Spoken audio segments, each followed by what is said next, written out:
আজকে রান্নাটা তোমাদের সাথে কি রান্না করেছি ঝটপট করে শেয়ার করে নিই। আর যেহেতু রবিবার, এ দেখো প্রথমে দেখো জলে ভিজিয়ে রেখেছি, কাটবো।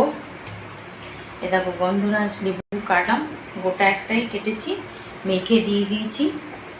আর চলো কি রান্না করেছি তোমাদের সাথে একটু ঝটপট শেয়ার করে নিই।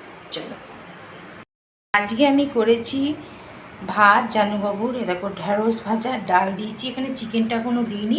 আজকে দুটো লেগ পিস এনেছে, একটা সেতাশ্রীর বিরিয়ানিতে দিয়ে দিয়েছি আর এটা জানুবাবুর। আর এ দেখো আমি তো ওই চালের ভাত খায় না, বাসমতি চালের, আমি এ দেখো বেড়ে রেখেছি। আর এ দেখো স্যালাড আর বিরিয়ানিও করেছি। চলো তোমাদের সাথে ঝটপট করে শেয়ার করে নেবো।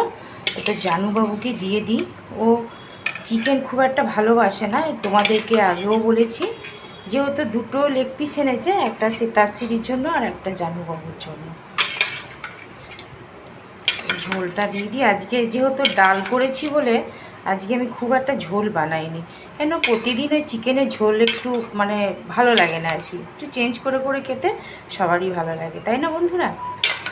তো এই দেখো এটা জানুবাবুকে দিয়ে দিলাম, কমপ্লিট। এবার চলো বিরিয়ানিটা করেছি তোমাদেরকে দেখাই। এই দেখো বিরিয়ানি সেতাশ্রীকে দিয়ে দিলাম খেতে, ও খাচ্ছে। আর এই দেখো দেখতেই পাচ্ছ, এটা রাতে হয়ে যাবে।